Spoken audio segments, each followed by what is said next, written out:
Hi friends, Pandian ஸ்டோரில் ஒரு சின்ன ப்ரோமோ விட்ருக்காங்க, பார்ப்போமா?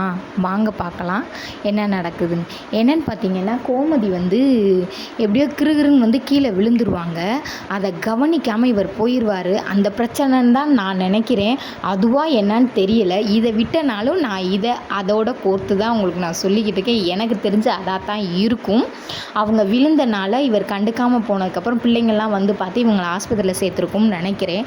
அதனால ஐயோ கோமதி நடிக்கலை, கோமதி உண்மையில தான் செஞ்சுருக்கா அப்படின்னு சொல்லிட்டு கோமதி வெளியே நடந்து வராங்க. நடந்து வரையில் பின்னாடியே வராரு. பின்னாடியே கோமதி தெரியாமல் பண்ணிட்டேன்ட்டு சொல்லிக்கிட்டே வராரு. ரோட்டில் இருக்க அத்தனை பேரும் பார்க்குறாங்க. வா கோமதி, எல்லாரும் ரோட்டில் இருக்க எல்லாரும் பார்க்குறாங்க. எனக்கு சங்கட்டமாக இருக்குடின்னு.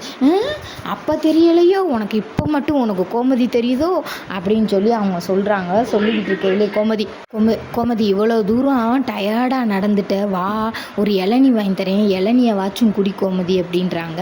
இல்லை நீங்கள் ஒன்று வாங்கி கொடுத்தாலும் எனக்கு எதுவும் வேணாம் அப்படின்னு சொல்லிட்டு கோமதி போகிறாங்க. போனதுக்கப்புறம் பார்த்தீங்கன்னா ஒருத்தர் கேட்குறாரு, என்னண்ணே அப்படின்னு கேட்குறாரு. கோயிலுக்கானே? ஆமாப்பா கோயிலுக்கு தான் 2 பேருமா போகிறோம் அப்படின்னு சொல்கிறார் பாண்டியன். சொன்னோன்னையும் கோமதி கோச்சிக்கிட்டு போயிட்டு கடையில் இளநீ கேட்குறாங்க. அவர் வாங்கி தரதுக்கு முன்னாடி இவங்களே இளநியை வாங்கி இளநியை குடிக்கிறாங்க.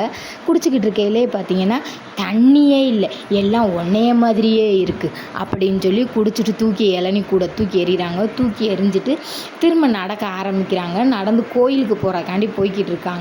இவர் பின்னாடியே சமாதானம் படுத்துறாரா படுத்தலையான்னு தான் கிளைமேக்ஸே முடிஞ்சிருச்சு. பிடிச்சிருந்தா சப்ஸ்கிரைப் பண்ணிக்கோங்க.